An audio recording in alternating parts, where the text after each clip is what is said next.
YouTube, man, what's up, man? This is your boy Manny, and this is the Talking Sports with Manny YouTube channel. But for today, I got the Backrow Redskins show. I got two of the most passionate fans. All right, so I'm gonna bring up Chuck G. Chuck G is a passionate football fan. If you're not following this guy on Twitter, you're crazy. Chuck, tell the people about yourself. All right, man. How y'all doing? I've been a Redskin fan, man, for a while. Washington football team now since back in the 70s, man. I started in around 78. I was born in 77. And as long as I can remember, man, I've been loving this team though. A little bit about myself. I'm in the military, been in about 24 years. So, I've been following this team forever, man. Very passionate. And just love them, man. And I'm looking forward to the season, man. Can't wait. Man, let's get it, man. Second guy I want to bring up to the stage is my guy, Kevin Longley. He might be related to the great Longley that played some NBA ball. I don't know, but this guy right here, he's passionate, man. Every time I throw up something on Twitter, man, like he brings good vibes. So I brought two of the most passionate fans to this show. Kevin, tell us a little bit about yourself, bro. Awesome, man. Well, thanks, man, and nice to meet you guys. Nice to meet you, Chuck. We've been interacting on Twitter for a long time, man. You very, very niche group that I found from you, man. It being a diehard Skins and Lakers fan. That's tough to find. But Burgundy, is that you too, Chuck? Chuck too. Yeah, Chuck too. I'm a Laker fan. Hell yeah. Okay. That's why we found, man. That's right, man. Yeah, burgundy, gold, and purple, right? Yes, sir. But yeah, I'm as you all are, just a diehard fan of the burgundy and gold. My family had season tickets since the 1950s. We unfortunately after Danny Boy got a little greedy following that RG3 2012 season, we ended up having to give them up a couple years later after they skyrocketed in price. But we are just obsessed with the team.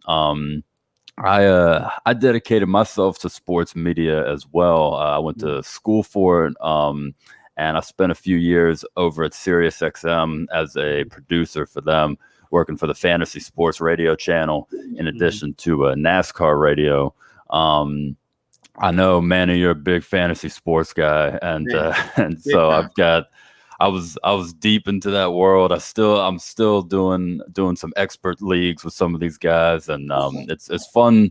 It's fun having that over the years as the Skins have had their struggles. It's always been great to have a fantasy fallback, but now, right now we got something to cheer for in Washington. Yes, sir. So it's not we don't need to lean so heavily on the fantasy game to keep us occupied. So loving what's been going on.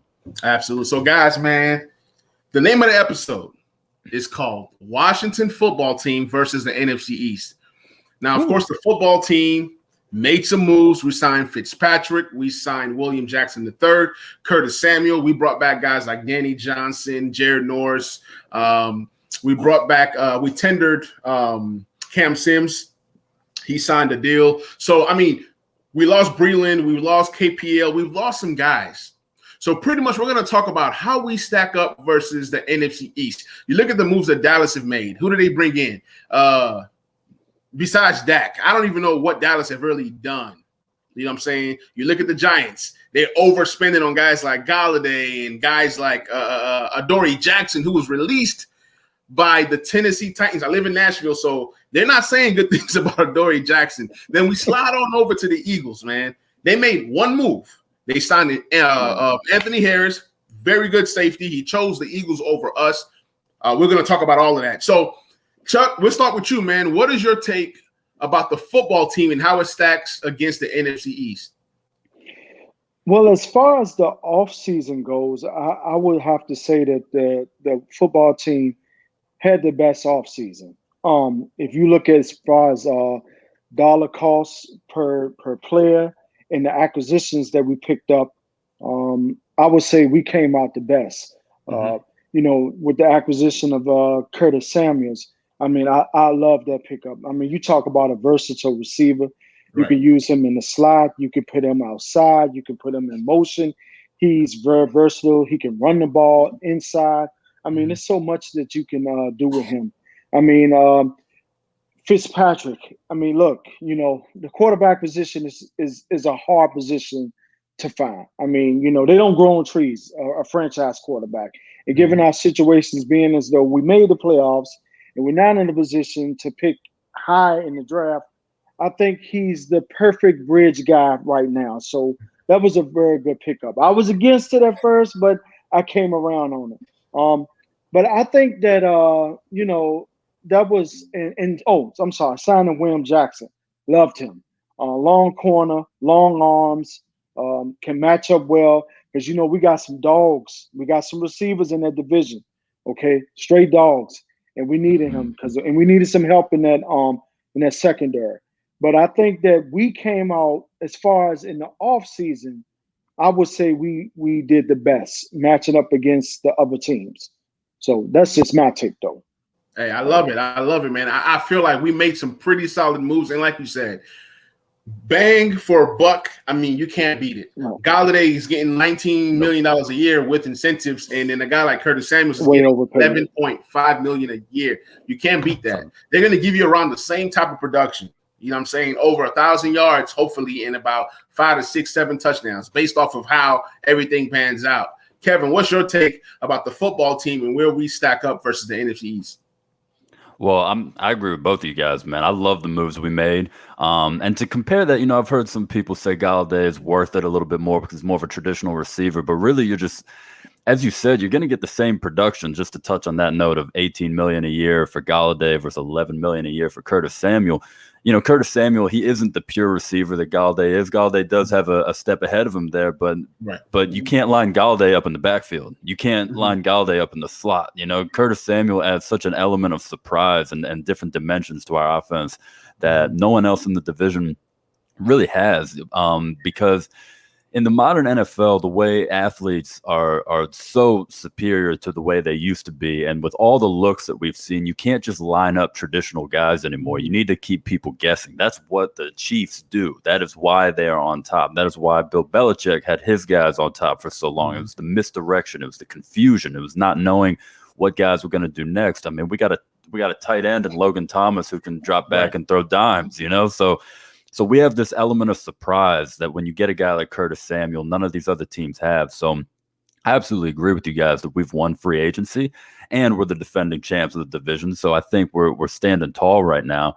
I will say I do think that New York's moves, while I wouldn't have spent what they spent, I do think they overspent on Adoree'. I do think they overspent a bit on Galladay. They are acquiring talent.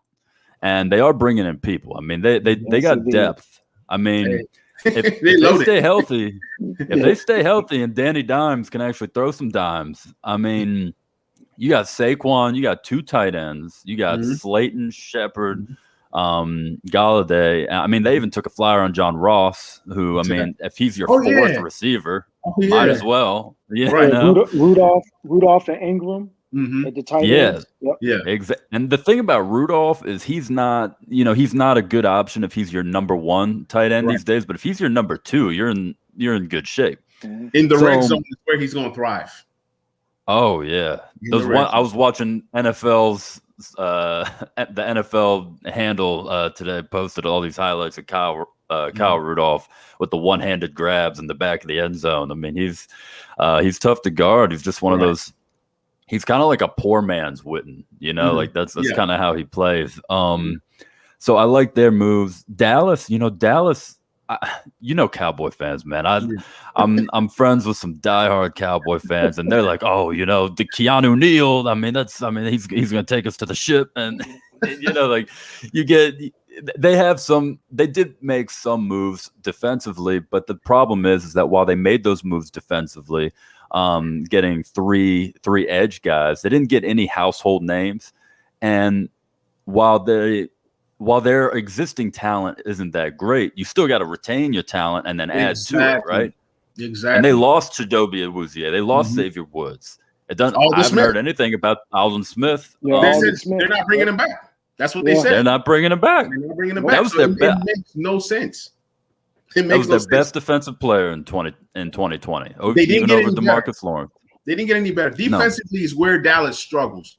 And what do? They still have secondary issues. You know, you got some young guys on the team. I get it. But Xavier Woods, like you said, he's not coming back. He's probably going somewhere else. So then they don't even have the money to pay their guys. See, every single time when a quarterback gets paid, look at what happens. They don't have no money to get some receivers. They don't have – and then the reason people say, well, why don't these teams draft some guys, right? You can't draft some guys because you have so many holes. You look at Green Bay. Now, Green Bay was just dumb. You know, Green Bay went out there and got A.J. Dillon and picked up another quarterback to replace Aaron Rodgers when he needed weapons. You know, he needed more wide receivers, things like that. So every single time a team pays the quarterback. That's why I like Chuck's idea of saying that, you know, we didn't overpay. Our dollars were used very, very wisely, and we still have cap.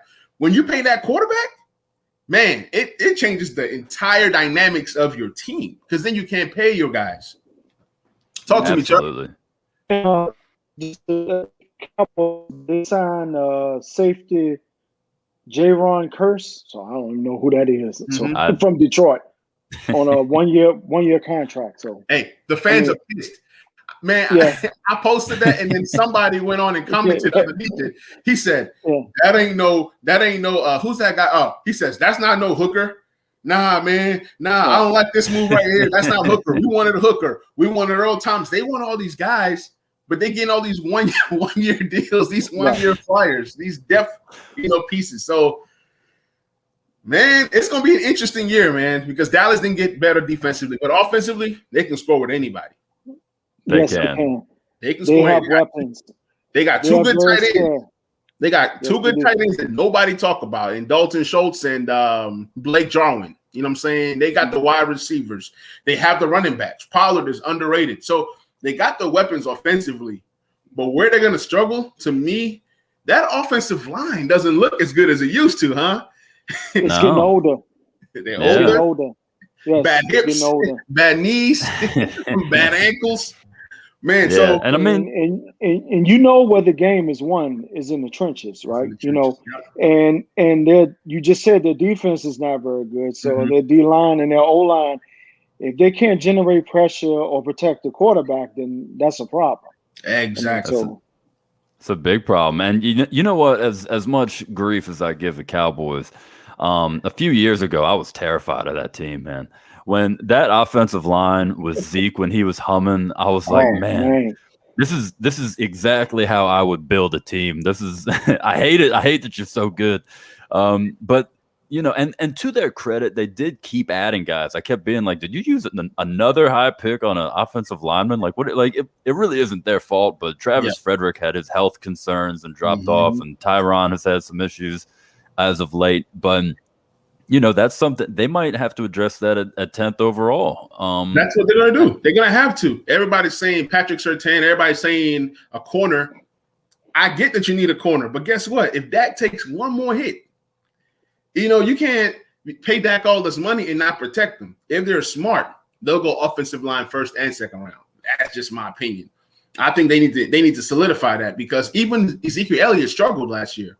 He struggled when that offensive line took a hit. So really, they're built. The team has a nice system that's built around that offensive line. Without that offensive line and our defensive line, the Eagles have a nice defensive line. The Giants got a nice defensive line. So hey, everybody's hungry. And when you're hungry, you eat. You know what I'm saying? So they're coming after these boys. So they can go corner if they want to. They're still not going to be able to cover nobody. You know what I'm saying? I don't think now changes their defense. Yeah, you get Surtain and you're able to take out one guy, but then there's two or three others that you got to deal with. What do you both think about some of these rumors of these idea of them taking a Kyle Pitts if he falls to 10 overall? Look, That's stupidity. That's just me. That's stupidity, man. Look, last year, here's how stupid this thing is. I get it. CeeDee Lamb fell to your laps. Yeah.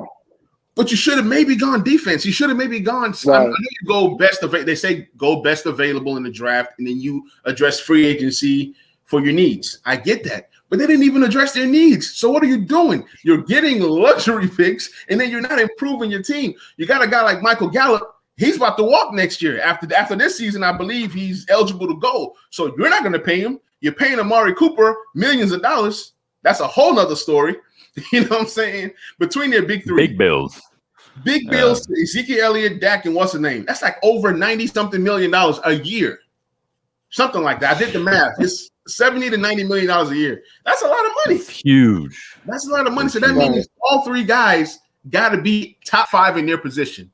If they're not top 5 in their position, then it wasn't worth it. That's just how I feel about the whole situation.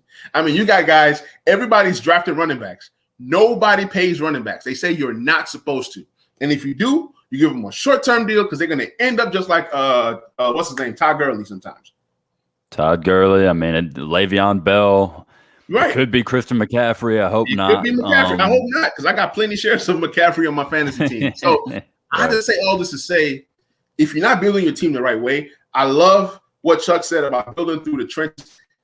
Our defensive line is stacked. And now it's time to start building that offensive line. It's time to get that group a little bit younger, a little bit more athletic. And you see we're drafting them. Even if you drafted them 3rd, 4th, 5th round, continue to get depth in those positions. Eventually, you're going to hit on somebody. With the track record that we have with drafting, we've found gems like Cam Curl. We've found guys like Holcomb. You know what I'm saying? Tim Settle. These are like mid to late guys. Big Matt, Iodonis. So we're getting all these guys. I love him. Yeah. You know what I'm saying? People are forgetting about Ioannidis, man. People are forgetting because every week. I'm telling you. Hey, I said I tweeted it out like 2 weeks ago. I said, wait till this guy comes back. People are forgetting about him. I can't wait, man. He's better than Payne and Allen. Man. I mean, he was the beast of the interior. They're gonna be terrible. I'm telling you. We got a good problem. And I guarantee you, before we let anybody walk, we're going to do a sign and trade. You don't invest in these guys, giving them, first round grades and, getting all these guys steals. Oh, Allen has arthritis in his shoulder. He falls to our laps. Oh, Deron Payne, he's not all that, blah, blah, blah. Vita Vea is the guy. He falls to our laps. Montez Sweat. Oh, he has I forgot what the medical issue like a heart issue. Yeah, heart issue. Heart concern. Yeah. And he's perfectly fine. He falls to our laps. So I wonder who's going to fall to our laps this year. We're going to get into the draft talk in a minute, but we're going to kick it off with these questions, man. We got some loaded questions. Steve, his hashtag, or what you call it, the name handle. His name handle is Steve_HTTR.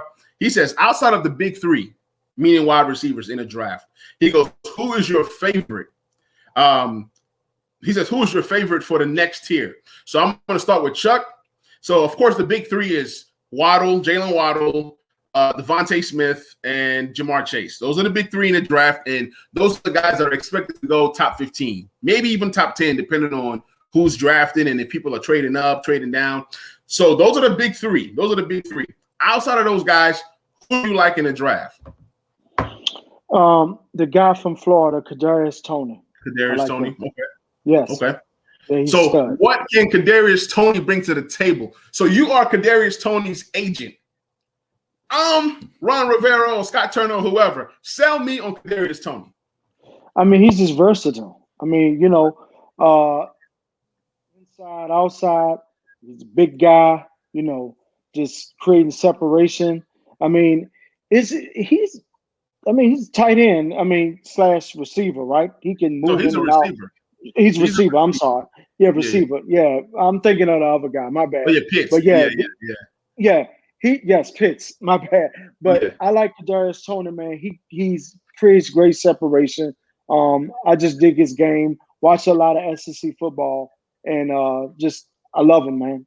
I think outside of those guys, I'll take him. I feel, and I had to ask you because dangerous. even though I watch a lot of SEC, he's a deep player. Really, yes, I watched a lot of SEC. I didn't really focus too much on Tony, so I'm not even really started like studying tapes yet, or looking at highlights yet. I'm just like in free agency mode right now. In about 2 weeks, I'm all in on the draft. So Kevin, give me a guy or two that you're looking at outside of the big three. I'm right there with you in terms of going from free agency to the draft, and Tony is a monster. That's a great call, Chuck. He keeps getting compared to Tyreek Hill with that explosiveness. So you can't go wrong with a piece like that. Call it recency bias because he's been all over Twitter over the last 24 hours. But Rondale Moore, his tape just jumps off the page, man. I mean, for one, he plays extremely quick, and I don't care too much about 40 times. Exactly. I care about the way it looks on tape, but his 40 time really backed that up. He ran a 4.39, I believe it was yesterday, and I mean, he's a ripped dude too. I mean, he's got muscle on him. He can play physical at the line of scrimmage. He's got a great change of direction, great first step. He can really plant his foot and throw cornerbacks off. And so, in college, what I've tried to learn my lessons from Josh Doctson because I was a big Josh Doctson guy. I loved me some Josh Doctson, so I've been eating my words. And what I noticed is he got himself open, but he oftentimes got schemed open. And so I try to look for these guys who are getting manned up and they're able to make those moves at the second level.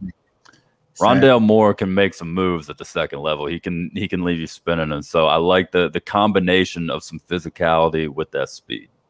All right. Hey, funny thing you said, Rondale Moore. I'm going to work my way backwards. So Rondale Moore is one of my guys. I have like 2 or 3 guys that I really, really want in the draft.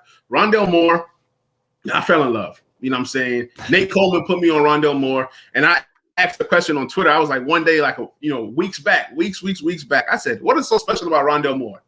He almost killed me, man. He hit me with tape after tape after tape. Then he told me, he said, imagine Steve Smith Sr. That is Rondale Moore. So I started looking at the highlights and stuff like that. And I'm like, I'm not saying he has to be Steve Smith Sr., but if he's half or 75% of what Steve was, oh, man, I'm all in. And I looked at him. Yeah. He's a short guy. Oh, yeah. He's a short guy, but he's so powerful. You know what I'm saying? He's like Tyreek Hill, not as fast, but physical. Like, you look at a small guy like that, they say he's like, 5'7", 5'8". I don't care about his height. I care about the plays that he makes. You look at the small guys and you say, oh, he's just a slot guy. You can move him all over the field. With that speed and that power, he's a guy that you can throw a screen pass and he's going to run some people over at 5'7", 5'8". I've seen him do that. So I see that Steve Smith comparison. I see it. But, man, he's just a special player. And if he's there at 51, I'm all in. Everybody's saying the injury on Rondale Moore, blase. Look, the draft is all about, getting the right guys. You know what I'm saying? It's getting the best available. So I hope he's there at 51. I'm even willing to trade up in the second round to get that guy. That's my guy. A guy that I would consider at 19 or even trading back from 19 if we were going wide receiver is Rashad Bateman. I love me some Rashad Bateman. That's your dude. He's big. He's not like a guy that's fast, but he's quick. I mean, he creates separation. He reminds me of like an Allen Robinson type. Big receiver, good hands, can run some routes. Maybe not quite Allen Robinson because I'm still learning. But, I mean, I just see him as a perfect complement to what we already have. If you bring in a Rashad Bateman, I'm greedy, man. I want everybody. If you bring in a Rashad Bateman, you can put him on the outside. Everybody's like, Manny, man, why do you want another wide receiver? And I'm like, did you see our team last year? Why is it that we should just be content with signing Curtis Samuel? That's how fans think, oh, we got Curtis Samuel, we got Terry. No. You're one injury away from having the same thing last year. Exactly. You see teams like the Rams. They have 2 or 3 really good receivers, and they continue to draft. They just brought in a Deshaun Jackson to stretch the field. That's a 4th receiver. They got Van Jefferson. So every team continues to improve. You look at a guy like Gandy Golden, right? People are asking, oh, is he a bust? I don't think he's a bust yet. And then how can you bust when you're a 4th-round pick? You really can't bust when you're a 4th-round pick. I mean, there's no such thing as a 4th-round bust. That doesn't exist. So So my point is, if you continue to draft a receiver every year or every 2 years, eventually you're going to find those guys that stick. That's what the Jacksonville Jaguars did. You know what I'm saying? When they was drafting D.D. Westbrook. And everybody said, oh, D.D. Westbrook from Oklahoma. He's going to be the guy. Then a few years later, they draft this guy. Then they draft DJ Chark. He hit. You know what I'm saying? So it's like you have to continue to improve your team. Sometimes you get guys on your team that doesn't fit. If we bring in a better receiver and it's saying bye-bye to Gandy Golden or Harmon or Cam Sims, then so be it. It's all about improving. You cannot be emotional. You can't be emotional and say, I love this guy. I love this guy. Do you love to win? Or do you want to continue to be mediocre? You know what I'm saying? We've been sorry for so long. We've been trash for so long that fans have just got it engraved in their head. Oh, I'm going to miss this guy. I was a big Darius Geis fan. It didn't work. So what? Right. You move on. Yeah. Right. Bryce Love. Yeah. There's no guarantee that Bryce Love is on the squad when the season starts. You got to move on. I signed off on Bryce Love a long time ago, man. Hey, I forgot about him. Man. I forgot. You know what I'm saying? Him. Yeah, him and Reuben Foster. What happens with those two guys? Oh man, I was really hoping Reuben Foster was going to pay. You know what? I love the Jersey Chuck. Sean Taylor is my favorite athlete of all time. Him and Kobe. And the one player ever that I have looked into in the draft that reminded me most of Sean Taylor was Reuben Foster. And I know they played different positions, but they had the same build, the same demeanor, the same type of hit. I thought I was watching because Sean could have played any position. If you had played Sean at middle linebacker, he would have been Reuben Foster. That's basically the way I viewed it. I dig it. But no, I'm totally with you on that. And it kind of reminds me of the point you're making. Remember when the Lions, I think they took a top 10 wide receiver, a wide receiver in the top 10 every year for like 3 or 4 straight years before they finally got Calvin Johnson. You don't not take Calvin Johnson. You keep going. You got to do it. You got to do it. You got to do it. You got to get the right guy. Look, man, you forget all that crap about you draft a guy and you sit and you wait and you sit and it's either you got it or you don't, man. And that's when you are a franchise that is mediocre, a franchise that's ran poorly, a franchise that doesn't have a good front office at the time. Of course, we're getting better. I mean, we did some stuff that made me scratch my head. I'm like, what are we doing? Do we not want to get better? Like, did you remember when we really needed a running back, right?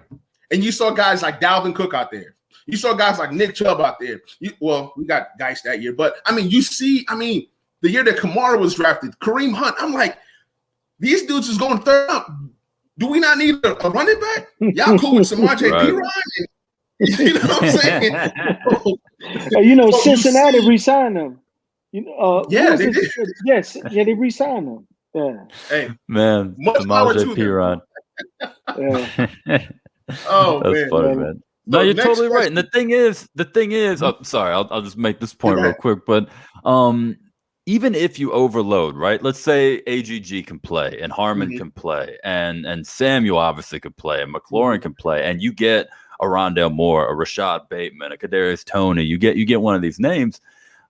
Every Super Bowl or near Super Bowl team is overloaded in like a couple positions. Right? Like the Bucs are overloaded at wide receiver. They're overloaded at linebacker. We're overloaded at defensive line. So what if we're overloaded at wide receiver? You use that to your strengths. You make it unguardable. And as we were saying earlier with the Cowboys, they just they went so heavy into the offensive line. People were like, "Aren't you sure that's not overkill?" And they rode that to 14-2 with a rookie quarterback. So even if it's overkill, it's never overkill in the NFL. Right. You can make it work to your advantage. Exactly. I love it. So next question, this guy says, this is Wale. I was just on his show 2 days ago. Very, very good guy with the urban sports scene. He said, where would you rank Fitzpatrick among the NFC East quarterbacks? I'm going to start with Chuck. Number 2. I put Dak first. I will put Fitzpatrick second. I will put so took a lot of slants. I'm gonna put Jalen Hurts third because I like his upside better than Daniel Jones, and Daniel Jones is last to me. I'm not big on Daniel Jones. Okay. I'm just not. I respect it. I respect it. He turns the ball over a lot. He's athletic. He can run. He's good at that. He can take off and run. He can sense that, but throwing the ball, I'm just not big on him. I'm not. This is my opinion. No, I give you that. Mine is similar. How about you, Kevin? Yeah, I would actually go with the same order. However, I would allow it to fluctuate because with Fitzpatrick, Fitzpatrick will have times where he can be the best in the division, and he'll have times where he is the absolute worst. and and that's kind of the ride that we're on with Fitzpatrick, right? Yep. And with Daniel, I'm pretty low on Daniel Jones. However, what I like about him that I didn't see in Haskins is he makes quick decisions for the most part, and he gets the ball out, and he's got decent technique. And so while maybe this is me just saying this so that I will speak it into long-term existence for the Giants, that they just keep hanging on to a guy like Daniel Jones, but there's reason to believe that if all his skill players don't get hurt and his offensive line's not falling apart, he might be able to make those throws and might be able to put together a run. But as of now, I've got the same list as you, Chuck, because I do think Jalen Hurts, even if he's not as technically sound as Daniel Jones, I do believe he can extend things with his legs and make up for it in that regard. And I've got Fitz above both of them because he's playing the best ball of his career right now. Right. All right. So for me, I got Dak, obviously, then I got Fitzpatrick just because he's done more. He's a veteran. He knows how to win, even though he has not necessarily been to playoffs, but he knows what it takes. Then I got to give it to Daniel Jones just because he has more experience. Okay. He has more experience than Jalen Hurts. Jalen Hurts, his first few games, I was like, man, this guy is that dude. I'm like, man, he's moving. When you're new, people have film on you. You're doing your thing. You're looking good. And then he plays Washington. And I was like, who is he throwing to? You know what I'm saying? The passes, like every thought I had about Jalen Hurts, even Tennessee. Now I'm like, I don't even know if I want to mess with this guy in Dynasty or keep him in keepers. So I traded for Russell Wilson in a Dynasty or whatever. But the thing is, when you look at Jalen Hurts, he did make Miles Sanders look better. So I got to give him credit there.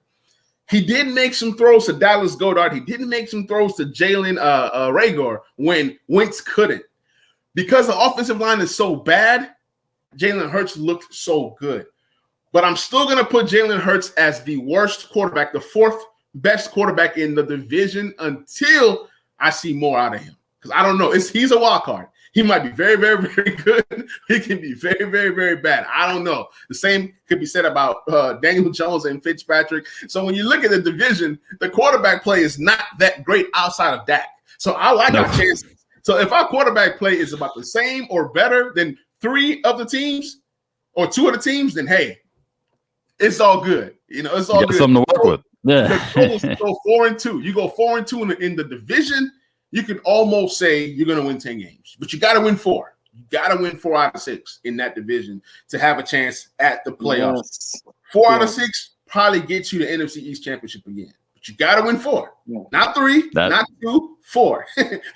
4 gets it done, and that means we got to sweep at least 2 of the sorry ones. You got to, really the only team I can say that is sorry is the Eagles, just because you don't know who the wide receivers are. You don't know what the coach is doing. You don't know what their cap is looking like. I mean, you just don't know. It's just so many questions. So I'll probably say we got to sweep the Eagles. You can't let the Eagles have any confidence going into the season. Now, the next question.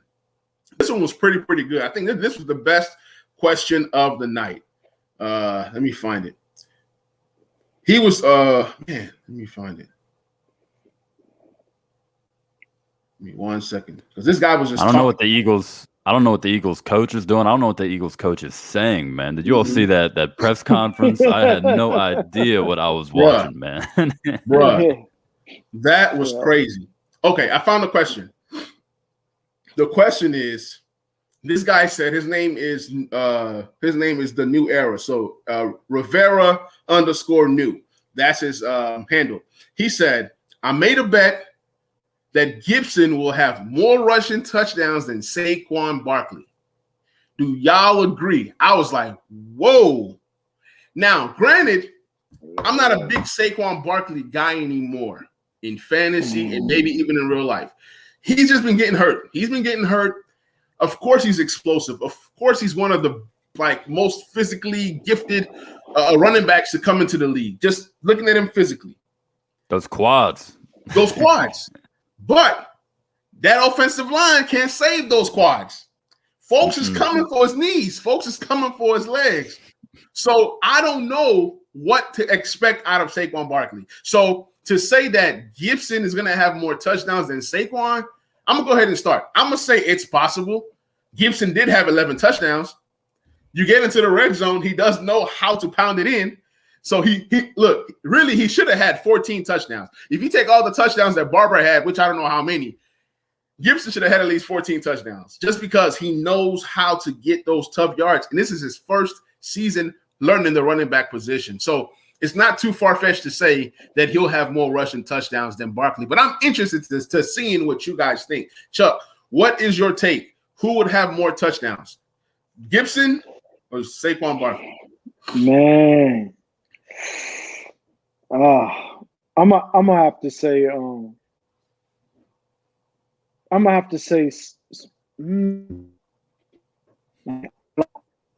Saquon. Just the nature of the way he's pounding running back. I mean, he can do both. I mean, for real. But the way the Giants utilize him more, especially down in the goal line, they don't have to, sub him with somebody else. They can if they want to. That's true. Don't even mention who was the guy named what's his name? Wayne Gallman. Oh, yeah, Wayne Gallman. Yeah. Oh, he killed us this year. He from Clemson. He's from Clemson. He had a good season, and now the Giants are probably not going to keep him. They just signed his replacement, Devontae Booker. So unless Gallman comes and takes a cheap deal, but Gallman can play some ball. He can play some ball. But yeah, Joe Judge, he's smash mouth coach, man. So he's different. So I think it would just be Barkley, but not by much. But okay. I respect that rock too. Yeah. I respect it. If Barkley is healthy, like I said, I've stayed away from him in fantasy this year. He's burnt me 2 years in a row. I can't make it 3 years in a row. I've lost so much money trusting Saquon Barkley with the number 2 pick in the thing. Now, from scrimmage though, from like all around TDs, both through the air and rushing, I'm gonna give it to Gibson. Okay. Versatile back. Yeah, I think in the end this season, I think he's gonna be used both out of the backfield and running. I think he's gonna have more touchdowns total. But rushing TDs, I'll get a Barkley. Hey, that's what I want to hear. That's what I want to hear. That's been my biggest pet peeve about Scott Turner. You tell me that Gibson is the Christian McCaffrey type back, Christian McCaffrey type skill set. You want to use him in that kind of way, right? So throw the ball to him. You got to get the ball to Gibson. And if you're getting the ball to Gibson, I appreciate Chuck for saying that because I'm a ride on that. And I'm praying that Gibson does get a lot of receptions. You have to. Yes. Who do you think has more touchdowns this year between Saquon and Gibson? Rushing touchdowns. So for rushing touchdowns, I'm going to go with Saquon. And partially I'm playing the odds. I feel like with Gibson, while he definitely has a nose for the end zone, I feel like it was a little bit more of an oddity that he was able to get in 11 times. That's not a knock on skill. It's just touchdowns are something that often aren't reflective of the actual quality of the player. It's how they get used. And with Gibson, he wasn't always the bell cow. He was brought in to kind of finish the job in the beginning of the season when he was like getting all these touchdowns. Later on, we gave him more carries. But he wasn't the bell cow early on. And so it's just those things really fluctuate in a weird way. Touchdowns. It's kind of like how Julio would get 4 or 5 touchdowns in a year and we'd be like, what's going on? Even though he's dominating. So I would give it to Saquon in that regard. But the reason why I also agree with you all on him leading in touchdowns total is I just think that there's too many options for the Giants now that you have, as we mentioned, Rudolph in the red zone. You got Ingram, you got Shepard, you got Slayton, you got Galladay, you got all these people to toss the ball to. Whereas I think if I were to just play odds based nothing on our scheme and nothing on skill set, I would assume there would be some regression from McKissick. And I would assume there would be some progression in the passing game from Gibson, and so that would be my guesstimate. And so I would think that overall, I would give it to Gibson. But Saquon, I think he's gonna have a big bounce back year, and it helped him at least if he was gonna get hurt. It helped him that it was at the beginning of the season, so he should be fully healthy.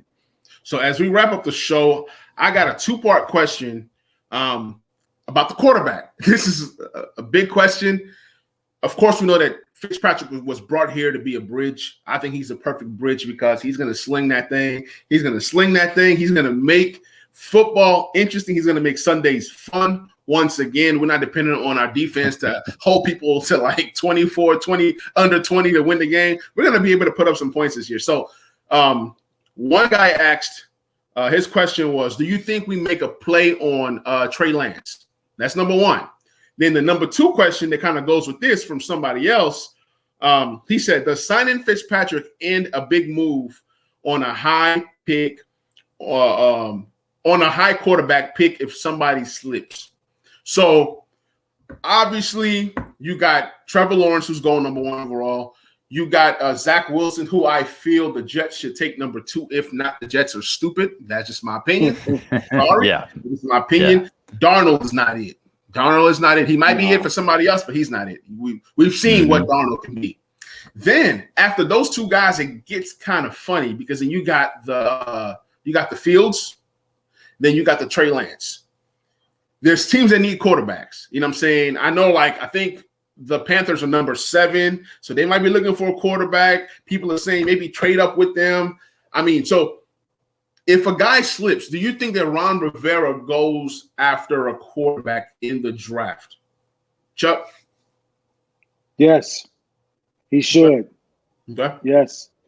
You said it. Just like you said with the other positions, you can't stop getting better. And If the opportunity is there for a guy that you had on your board, if they had this quarterback rated high on their board, you have to take him. You have to get better. This is a business, and this is a business that has eluded us for decades. Yeah. And yes, you got to take them. Okay, Kevin. Yeah, you would have to go for it. I'm as positively as I feel about the direction of the team and how we're looking for 2021. I am a little concerned about quarterback going forward because. Well, I love Fitzpatrick. I love the signing. I love the run and gun, but we have nothing next year. Yeah. And this is a team that is built to win now. Everyone likes to bring up the contracts, but even forgetting the contracts, there's age, there's injuries that happen. You got to take advantage. It'll happen when you got to take advantage. And we need to make sure we have someone in the pipeline, right? And so if Trey Lance falls, we would definitely make a move. It's really hard to envision that though, because there's so many teams that need a quarterback. And quite frankly, I think the furthest we can move up, I would assume would be 13. Because 10 is Dallas. We're not trading with them. 11's New York. We're not trading with them. And Kyle Shanahan at 12 sure as hell is not trading to the Washington Redskins. So 13 is probably – so he would have to fall past San Francisco, past Carolina, past Atlanta. It just seems unlikely. If he does, I would throw in everything and go get it done. But – no, and to answer the second part of that question, Ryan Fitzpatrick does not rule out an early pick. I think if Mac Jones falls, I'm not a huge Mac Jones guy, but as I said, you need a guy. You need to be developing someone. If they believe that Mac Jones is their guy, I'm going to trust whatever the front office does. I'm not a big Mac Jones guy either, but I think that Mac Jones is going to be a good quarterback. I just don't see him fitting with this team. Now, if you're going to get a Mac Jones, you better get you that Rondale Moore. You bet. Hey, that's right. That's right. But then it's like if Mac Jones falls to 19, then you do it. But if you have to trade up to go get Mac Jones, then you're going to lose that second round pick. You're going to lose next year's first. But you got to believe that that's your guy. That's my whole thing. But here's my plan for the football team next year. This year, you do not trade up for a quarterback. If it's your guy, do your thing. But what I'm saying is, like, don't sell the farm to get a guy that you like, oh, well, just because Mac Jones is there at 15, I'm going to trade everything. Nah. If Mac Jones was not your number one or your number two guy, then don't be making all that, trading all those assets just to go get a Mac Jones. Now, if you're moving up a spot or two to get Mac Jones, you're not going to be losing a lot. Now, my plan is next year there's going to be a lot of quarterbacks coming out. Maybe next year is a year that you go all in and trade whatever you got to trade to get you a top 2, top 3 quarterback. There's going to be a lot of them coming out. You know what I'm saying? So that can be a possibility. Obviously, there's going to be guys like Aaron Rodgers. I'm not saying Aaron Rodgers is coming to DC, but what I'm saying is the writing is on the wall. When call it now. Love, Aaron Rodgers, he ready to go. You see what I'm saying? So if we're like in the built to win now, and you got the opportunity to go get you an Aaron Rodgers, you go do it. You add Aaron Rodgers to the team we have now, it's a Super Bowl.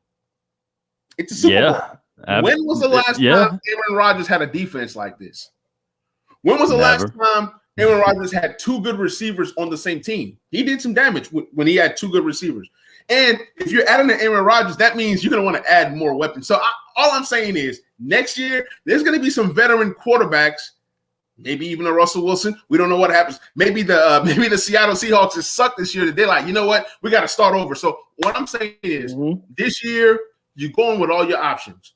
Get you your middle linebacker at 19 if he's there. Get you your old tackle. Get you your left tackle for the future if he's there. Get you your star wide receiver if you trade back from 19 to even 20-something to get your guy. Get the best player available in next year.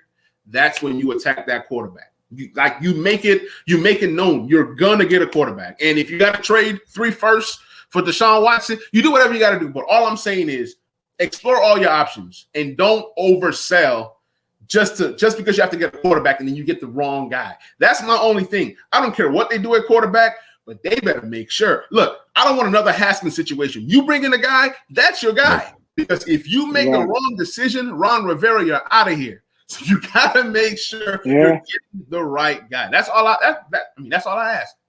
Don't trade the farm and you go get a guy and you think he's the guy and then he's a bust. And then you don't have first round picks and then fit your team. Then you can't even draft another quarterback because you spent 2 or 3 first round picks to go get the guy, and then the guy ends up not being the guy. You know what I'm saying? You was trying to go get you the next Tom Brady, and he ends up being the next Sam Darnold. Then what do you do? Where do you go? The defense is wasted. Guys got to get paid. You got to figure out what you're doing. So that's just my plan. You're the Bears. I mean, you become the Bears, basically. That's the thing. If you're going to do that next year, they just need to make sure they have a long-term plan, and it can't just be assumed that, okay, well, we'll deal with it next year. Like, okay, look at the class next year. How's the draft class looking? Maybe we trade back this year to accumulate picks for next year that maybe we can use to move our way up. Like, you need to be thinking about these sorts of things as opposed to just like, we'll deal with it next year. Like, let's start accumulating assets so we can make that move. I saw this guy named Michael Haas. The guy is off the chain. He has all these scenarios, and he's just very knowledgeable when it comes to draft. I'm not knowledgeable when it comes to draft. I gotta do my research, but he's very knowledgeable when it comes to draft. So what he did was he traded 19, right? He traded back and got like pick 42, pick 50. No, I think 44, 49, and then so pretty much he traded 19 for 3 second-round picks, 2 this year, 1 next year. Okay, that gives you the ammo. So let's say next year you come into the draft with a first round, 2 seconds, and then you can possibly trade another first. So you can trade 2 firsts, 2 seconds, and for sure move up to get you your franchise quarterback. So that was a good strategy. And with his mock draft, he was able to get, I think it was a lineman. I can't think of his name. I don't want to butcher the name. Then he was able to get Rondale Moore next. Then he was able to get like Jabril Cox. And his mock draft was off the chain. He got two Not seconds. bad.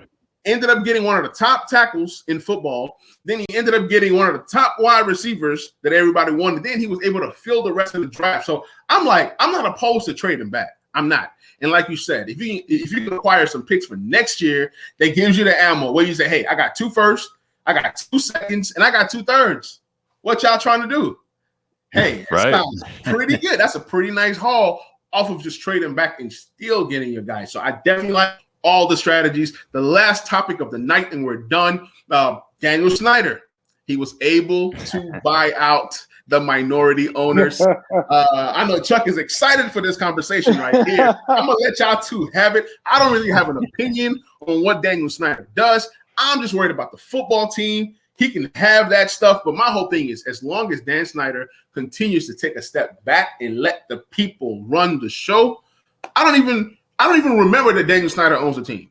I don't even remember that he owns a team. So, Chuck, I'm going to start with you. What do you think of the decision that the NFL gave him, I think $450 million to clear depth and to be able to pay the minority owners over $80 million to buy them off, and he can own the football team 100%? What is your take, Chuck? I don't like it, but I don't like it. So here's my thing. I haven't seen the report, so really I can't speak on it. But I'm sure it's probably not good. But listen, I'm with you though. As long as he stays out of the way, which he hasn't. He hasn't. And I'm very, very, very skeptical that he's going to be able to stay out of the way, because I just think he's not going to have any fun. I think he's just going to sit around and be like, this is not fun, man. Let me as long as he stays out of the way, it is what it is. The guy, I could go on all. This is a whole nother podcast, right? Since the guy has taken over what's happened to this franchise, all right. I'm not going to sit up here and he hasn't been successful. I question it. How is he even having fun doing this? But this is his football team. It's his now, all his. I hope he stays out of the way, and we'll see what comes. But I just don't understand how he's Teflon Dan, man. Teflon Dan. Yeah, that's the best possible name for him. Kevin, talk to me, man. Talk to me, Kevin. Well, look, I never really believed that we could squash Dan Snyder. I mean, he's crawled out of every possible hole, every possible situation this man gets out of. And, there was some talk about Bezos. There was, quite frankly, I don't even know if that's much better. Honestly, we'll find out that all the Redskins staffers are getting underpaid, like $4 an hour or something. And I mean, they're really, when it comes to these owners, I think we'd be surprised how many of them are bad. Snyder might be the worst, but I would say somewhere in the 20s of the 32 owners are not exactly ideal characters that we want to be dealing with. And it always comes out at certain points. So look, as you said, if Snyder can just, if he can just keep to himself, man, I'm hoping, when we got Rivera, a big driving force was Joe Gibbs. Joe Gibbs led a little committee that Snyder had assembled separate from Bruce Allen to put together this coaching search. And Joe Gibbs's voice carries a lot of weight with Dan Snyder. I'm hoping that dialogue continues. I'm hoping that he continues to listen to the right minds, and we've got the right people in there, right? We've got the right culture being put in. Jason Wright was just a phenomenal hire. Julie Donaldson in the communications department, even just going beyond football, all these people just make the building a better place, and so hopefully it rubs off on them, but. As Chuck said, man, it's hard to ever think like, oh, we've turned the corner with Snyder. It's just kind of like, just hang on to the ship and hope it doesn't sink. And right now we're cruising, so I'll cling to that at least. All right, awesome. So, man, this was an awesome show. I'm gonna give my closing remarks, but Chuck, where can the people find you on social media? At Chuck716 Twitter. Okay. All All right. Chuck And 716, yeah. Chuck 716. And Kevin, where can the people find you on social media? You hit me up at klongley21, and that is spelled like Luke Longley, despite not having any correlation. And unfortunately, I found out the only Longley in NFL history, I learned this as a kid, was Clint Longley, who famously was a third-string quarterback for the Dallas Cowboys in the 1970s. And his lone appearance for the Cowboys was to come in on Thanksgiving Day and destroy the Washington Redskins with a 4-touchdown performance. And so that's my only namesake in the NFL. I can't believe my luck, but K Longley 21 for Sean T. Awesome. So guys, man, we are headed in a new direction. Ron Rivera, Scott Turner, Jason Wright, all these awesome, great hires. Yes, there's still drama. Yes, there's still the whole name thing, which is a whole nother podcast. But the good thing is that the football team is trending up. We're gonna do some damage this year. I'm excited for what we're gonna do. There's still some free agents out there that we can add. There's some things that we can do in the draft, whether we trade up, whether we trade back. That's a whole nother podcast. But once again, guys, you guys are listening to the Back Row Redskins show, and this is your guy Manny, and we are out.